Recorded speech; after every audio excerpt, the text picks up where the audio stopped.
The views and opinions expressed on the following program may not necessarily reflect the views of the staff, management, or board of Hope Media Group and KSBJ. It's what's happening around us, in our town, suburb, city, in our community.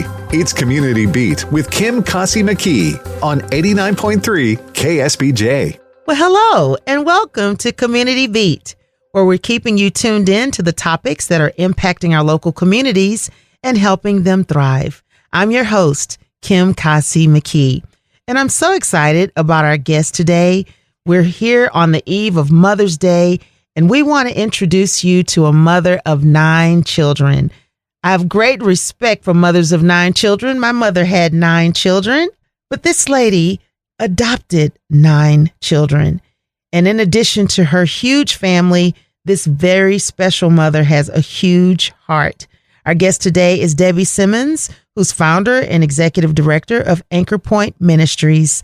Hi, Debbie. Welcome, and thanks so much for joining us today. Thanks for having me. I'm super excited to be here. Debbie, if anyone deserves to be celebrated this Mother's Day, you certainly do. I'd love for you to just share some of your testimony of how you became the mother of 9 adopted children. What has life been like for you? That's a great question. I would say the best thing we can do is put our seatbelts on and enjoy the ride is how that kind of goes. But our journey, my husband, Scott, and I started with us wanting to have kids very early, and we could not have children. And part of that process was we actually were pregnant with quads, and they were born prematurely and died in our arms. And they would be 28 today. And God has used that story in our lives. When we were in the hospital, we told God, we're going to trust you and you're going to fulfill our heart and our desire for children. We don't know how, but we're going to trust you in the process. And so that began a great faith walk for us that has taken us lots of places. But what it did was it caused us a couple years later to really go, hey, God, should we try and get pregnant or should we consider adoption? Because we had never thought of that before. And as we prayed about it, we just felt like we could invest a whole lot of money in trying to have children and end up with nothing. Or we could look at children that were sitting in the foster care system in CPS custody that needed good homes. They were there and they needed good homes. And maybe we could be those people. And so we went through those common thoughts of, can I love someone that's not my blood? Will they like me? What about, biological families? We went through all that, and we just felt like God was continuing to challenge us to be willing to do that. And so our journey was that we stepped out in faith, and we thought we were going to end up with 2, 3, 4 children. And our first adoption was actually a sibling group of 5. Wow. So it was fun. You started out with 5. Well, we call it a basketball team is what we called it. So they were 6, 7, 8, 9, and 10. Amazing. And they were wonderful kids that just had been taken away for neglect and needed a loving family to really work to keep them together. And so we brought them in our homes. And, if you've been married for any time, we're kind of set in our ways, and that kind of those ways got disrupted. Upset the apple cart for sure, because we ended up with my organizational management degree kicked in, and we got systems in place and all this stuff. House. I mean, we had processes for everything because it was total chaos. But the cutest story was the little 6-year-old on the first day there. They were out playing in the yard, and he came in and he looked up at me with these big eyes, and he said, "What's for dinner?" And I was like, dude, do you ask this question every day? I am so unprepared. And so that started our journey. And that was wonderful. It totally changed everything. But there's so much with kids with trauma that have histories that you just have to work through and love and learn how to parent differently. And so we did. And that went on for about 7 years. And I just really felt like Francis Chan challenged me one day at a conference to think about what my life might be like standing before God, and would I have done everything I needed to do while I was here. And I was really convicted that I thought we were going to adopt again. And so I called my husband from Atlanta, and he told me to stay in Atlanta as long as I needed to, because I told him I think we're supposed to adopt again, and you need to get ready. And he was like, no, we got 5. I'm not doing this. And I'm like, I'm just telling you, God's telling us to do it. Something stirring in my heart here. So he agreed to pray, and it was about 6 weeks he held out, and then we were praying, and then we both agreed that we should turn the application in again, and that landed us with another 2 children. So we went from 5 to 7, and that was interesting because now you have blended families, blending families, and it's like, it's interesting, and birth order is screwed up for somebody, and it's Debbie, I'm starting to think you like a challenge.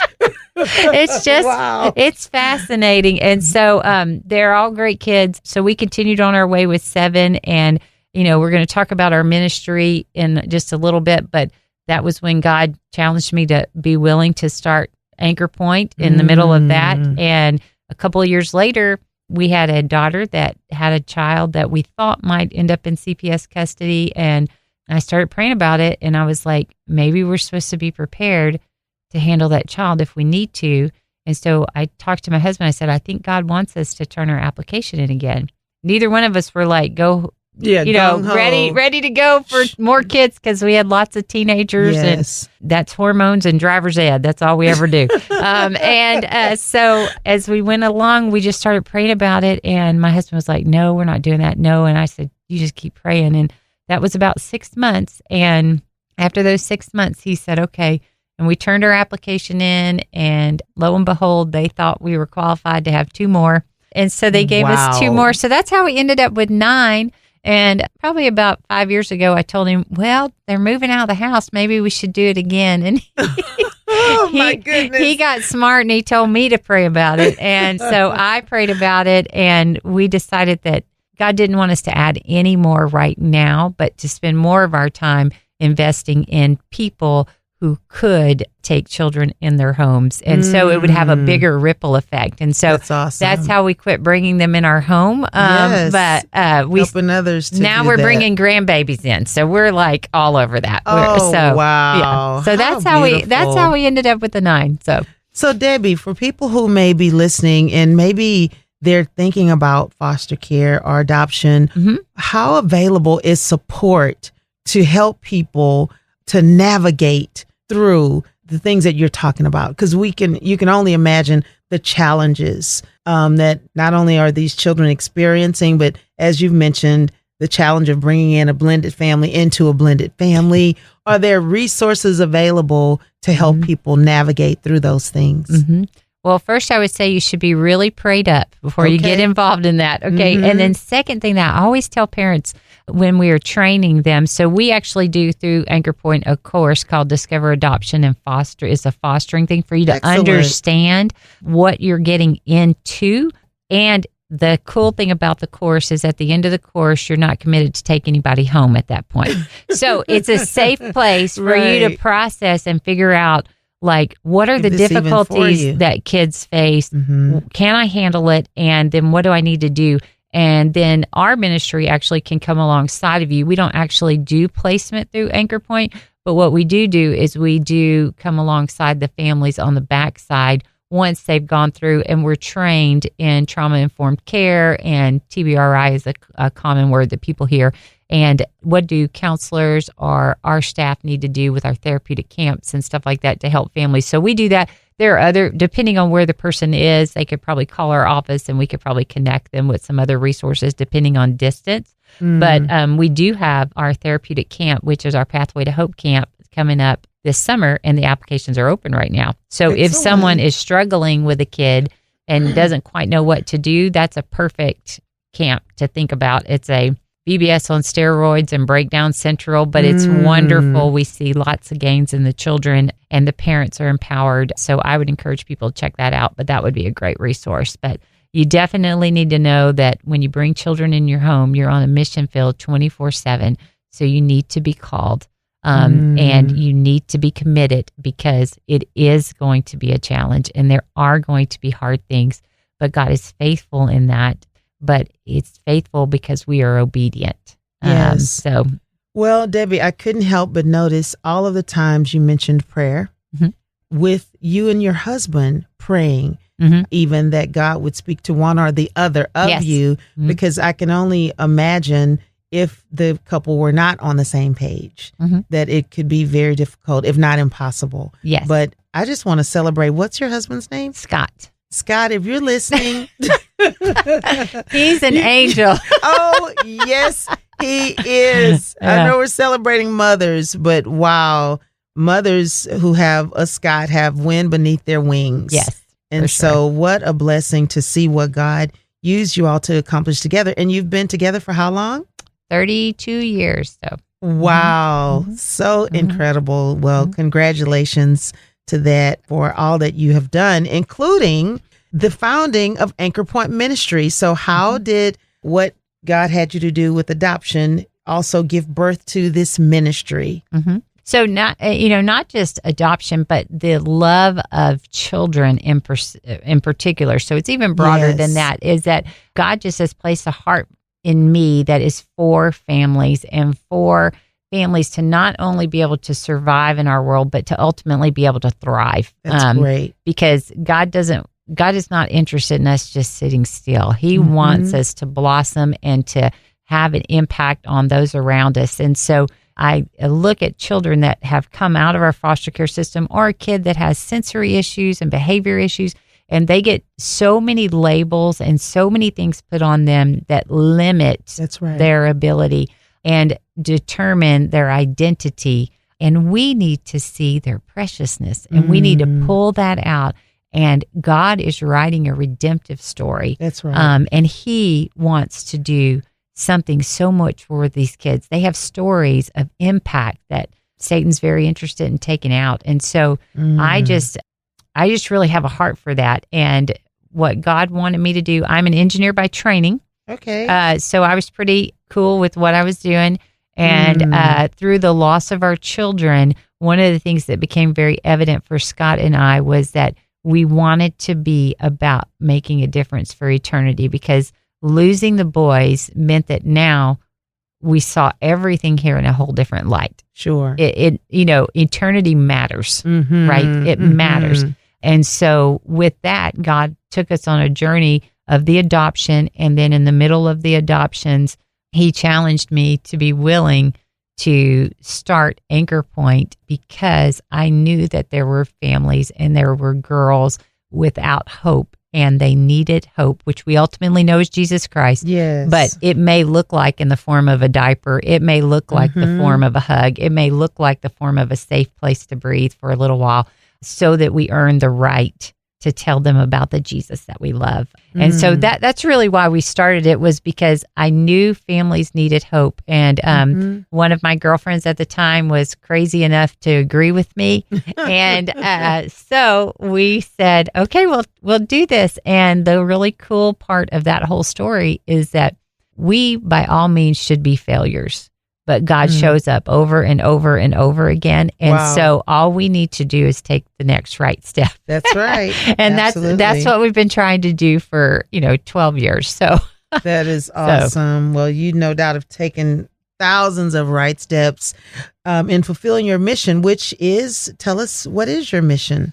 So for Anchor Point, it really is about giving families hope. So the actual mission statement is championing the future of children by educating and empowering parents, because no one's beyond hope. That's a powerful statement, all in and of itself, that no one is beyond hope, which is also a wonderful reminder for people who are adoptive parents, who may have children with some stories of things they've gone through that you look and wonder, how can they ever get on the other side of this? And it's from that one word you're saying, hope. Yes, very much so. Makes all the difference in the world. And I mean, I have a daughter who lived for a while on the streets of Houston, making adverse decisions, and became addicted to a lot of things. And she's now, I'm so proud of her. This weekend, she'll be 11 months sober. Wow. From praise God. her drug addictions, and she is getting her life back together. And I couldn't be more proud of her. But it made for a hard time for her in our lives to worry about her on the streets and try and know whether we should intervene or not intervene, and what it would take for, God to get a hold of her. So God is writing a good story in all of my kids' life and all these hard kids' lives, even though it feels sometimes in the middle of it. I would say you talked about prayer earlier. I said sometimes our best prayers are when we just lay in bed and go, God, we need you. Yes, that's right. That's our best answer, Absolutely. and you just have to show up. You have to do something. So how do I enter into that space with a kid that's wayward and just love them unconditionally, trusting that God is writing the good story, and what is my role in that? And I tell everyone, I always tell them it's all complicated. But God is a good God, and He will show us our way through as we love the children and the people that He has placed in our lives. Awesome. Well, Debbie, talk to us about some of the services and programs you provide through Anchor Point. Oh, okay. For Anchor Point, we have like what we call a family network. And in our family network, we have different areas. One of them is our Obria Medical Clinic. And that is a full service medical clinic that works with mostly women that are underinsured or that are on the Healthy Texas Women's Program. And we do, free pregnancy tests, free ultrasounds for those that are looking to make a decision about life for the child that they carry. We want to get in that space with them and give them a safe place to process that. We look at STD testing, well woman exams. We do STD testing on men too, but we can do prenatal care. We can do a little bit of everything to help those families get kicked off and going, and making sure that all the prenatal stuff is done, so that everything we can do to make them successful from the beginning. That's great. Yeah. And then we have our Hope Family Center, where we focus on life relationships with individuals that are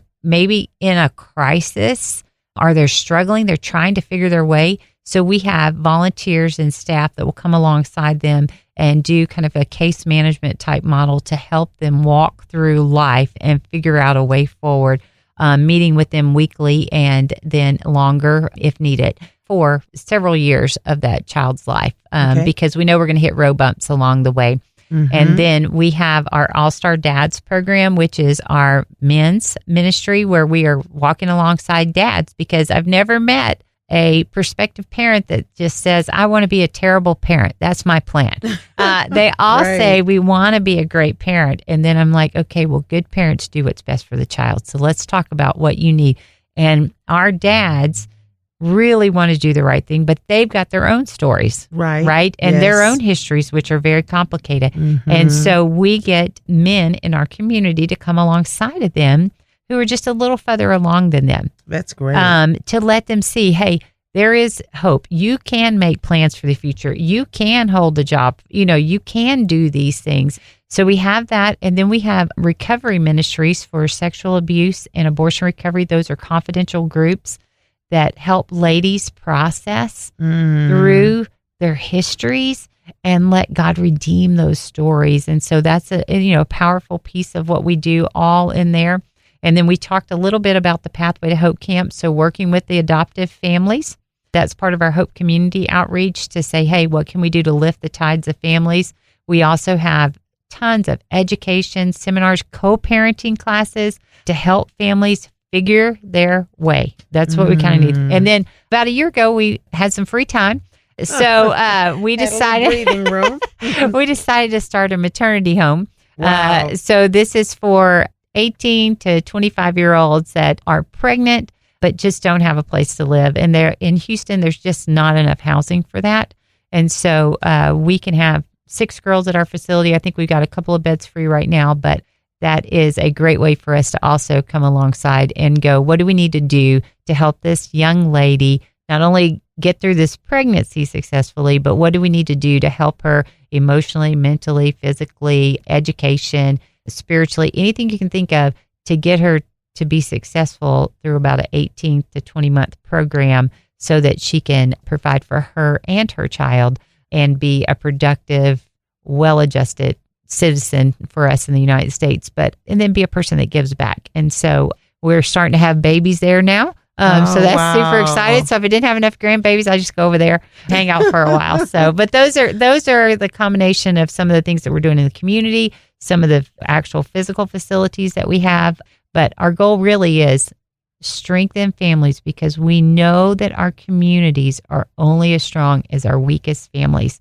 And what can we do to just be Jesus and help them step by step. That's our goal. Wow. If you're just tuning in, we are speaking with Debbie Simmons, who's the founder and the executive director of Anchor Point Ministries. And we're celebrating motherhood through this mother who has adopted 9 children and is now overseeing an organization that helps many, many families, whether they're walking through adoption or someone is walking through addiction or a father who needs some mentoring. Debbie, what you do really is very comprehensive. I mean, you talk about your love for children and families, and the things that you all are doing are definitely strengthening the entire family unit, which is absolutely amazing. So what does it take to keep a program like this going?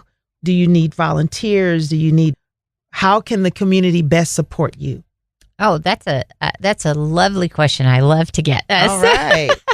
But the reality is that it doesn't happen unless the community does it together. Yes. And so it requires all of us. I mean, I can do so much, but my impact is about 9 is about my number. But once it gets bigger than that, it's like, okay, people have to come alongside. And so there are lots of ways that people can get involved, and they can definitely go to anchorpoint.us and click on Be the Hope, and they can see the different ways they can engage. But, there is our 911 just prayer text line where they get text when a young lady is struggling with a decision of life, or we have a crisis in the ministry, and you can be anywhere. There's people all across the United States that step in and pray for us and pray for those situations.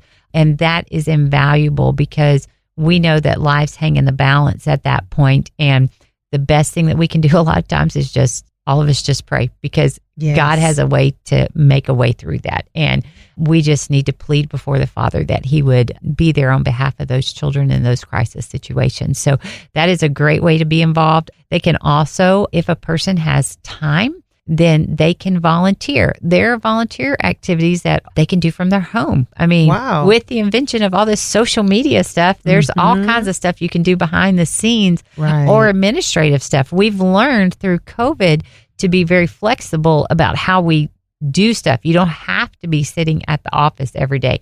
There are things that people can do remotely. So sometimes even young mothers who maybe have erratic schedules can do pieces of posting or things like that for us that are super helpful. There are people that obviously do come in our offices because we need that too, that dedicate a half a day or a whole day to be intake specialist or to be the front desk people, to be the people on the phones, to sort clothes, to clean the building, everything you can think of, to do the life on life with the clients, or people that come volunteer in the summer to do camp for the week and be a buddy at camp. That's a great need, but it's a super fun type position. And then we have people who do what I call one-off opportunities because their schedules are just too complicated, but they might be able to help with some of the gala planning or special projects. Yes, special projects. Yeah, that type of thing. Help with thank you notes. That is just invaluable. And what I believe is that when these people volunteer, they are freeing the staff up to be able to take the land and to be able to do the next things because they are filling needed gaps that we have and that we could not do what we do if we didn't have them. So we're blessed to have that. So I would say, hey, those are great ways to get involved, and people also financially support us who don't have physical time. That's a way for them to be involved too. So those are the 3: prayer and volunteer and financially supported. So excellent, which will be time well spent, a very worthwhile investment. So what's on the horizon for Anchor Point? How can we be praying for your organization in the days ahead? Well, that's a great question. So here's what I would say, hey, pray for continued impact and an expansion of that impact, because we don't want to just do a little. We want to change the tide. And in order for us to do that, we've got to take the land. There is more people that need help, that need to know, that aren't aware. So even spreading the word for us is helpful. But, we don't want to ever be ones that just sit around going, okay, we think we've got there. Because it just means too much for eternity for us to leave anybody behind if we can get them. And so I would say, hey, be praying about that. But I do know that God has some big dreams still for us to do. I know that we are in several locations right now. So us building a building at some point to consolidate everything, to make it easier for the staff, but also for people that come and are serviced by us to be able to flow between the different parts of the organization. We just know that we probably need about a 30,000 square foot building. We need the land to do it on. And I'm just a girl that says, okay, God, I need you to drop that in my lap. So you guys can be praying about that. And then, we have our maternity home, but we can build a second one when we're ready. We're not quite ready, but we can build a second one right beside it. And then there's an apartment complex behind it I would like to take over for transitional living. There's a ranch style house beside that is a business right now, but I think it's a perfect day center or child care center. I got the visionary going now. Oh my goodness. So this is my 10-year, $10 million project probably, but I'm going, that is where God is kind of leading us. And I believe those things will happen. Yes. It's just a matter of time. And I think it's God putting the right people in place. So, that's true. If someone's heart is tweaked, they can just call me and go, okay, girlfriend, I need to talk to you. And I'll be like, okay, that would be great. Because we would have never gotten the Hope House if someone, I knew we were supposed to be doing that, but I didn't have the energy to do it, and just said, God, you got to give me a big sign. And he gave me a beautiful lady that came in and said, God has been challenging me to build a maternity home. Amazing. And I was like, okay, this must be the big sign. This is it. And so I'm so grateful that she was faithful to what God had called her to do, and that we were able to connect and make those things happen, because just the girls that have been there over the last year, we do it for one of them, just one of them, and for one of those sweet babies. And so there's just many more that we can touch and be a part of, and we want to do that. So awesome. Wow. Well, we are so excited about Anchor Point Ministries and just the opportunity to continue to learn more and to pray about the work that they are doing. I did want to ask you, Debbie, are there any specific zip code requirements for your services? No, people come from all over. Okay. All over. I mean, depending, like if it's the Pathway to Hope Camp, they come even from out of state. They apply to come be a part of that. So really it's, do you have the need and can you get to us to be able to do the camp? That's the deal. And then for the medical services and stuff like that, it just is a matter of distance for them. And if there's somewhere closer, we'll tell them. But a lot of people drive from all over to come. So awesome. Yeah. Debbie, I'll leave the last word to you. What would you say to encourage our mothers out there today as we're on the eve of Mother's Day, whether they are fostering, adoptive parents, or biological? What would you say to the heart of that mother? I think, what I would say is that it's not about perfect parenting, and we can relax on that. I think we have to get it right all the time, but we don't. And so we put a lot of pressure on ourselves. So relax, girlfriend. God's got this, but God does love our children more than we do. That's hard for us to imagine, but it's true. Even when our kids are in hard places, that he is still covering them because we are pleading on their behalf. And if we get it right, parenting wise, like 30% of the time, our kids are going to be okay. That's statistically proven, because our kids also need to see what it means to be resilient, to mess up and then to figure our way through, right? And so being resilient as we mess up as parents is actually good for our children to know, oh, mom and dad aren't perfect, but also I'm not perfect. And so I can see them modeling for me how to do this. And so let go of the perfection, trust God with that.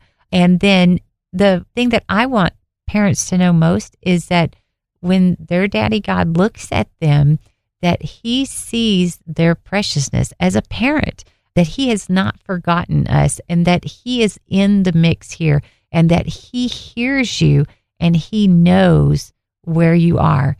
And when Daddy God looks at you, he sees your preciousness, and he doesn't see your mess. He sees your preciousness. And then when he looks at you, he smiles. And he is like, climb up in my lap. I got you. And just rest right here because Daddy's got this. And with that, that gives me and all these moms the ability to rest, but also to get back in the game and to make a difference for our kiddos. Beautiful. Well said, Debbie. Thank you so much. And thank you for joining us today, Debbie. It was my pleasure. I love talking about kids and people, so thanks for letting me come do that. Well, it will not be the last time. We certainly want to encourage you to learn more about Anchor Point Ministries. Give us that website again, Debbie. It is anchorpoint.us. Excellent. That's anchorpoint.us to learn more about the many wonderful programs and services that Debbie has described today. And as always, thank you to our wonderful listening audience for joining us. And we want to say just a huge and heartfelt happy Mother's Day to all of the wonderful mothers out there. We just pray you'll have a really beautiful time celebrating with family, with friends, and just being reminded that you're loved. Mm-hmm. You're loved by the Father. And so we hope you'll join us again next week on another edition of Community Beat. I'm Kim Kasi McKee on 89.3 KSBJ. Thanks for joining us for Community Beat with Kim Kasi McKee. Join us every Saturday morning at 5:30 on 89.3 KSBJ.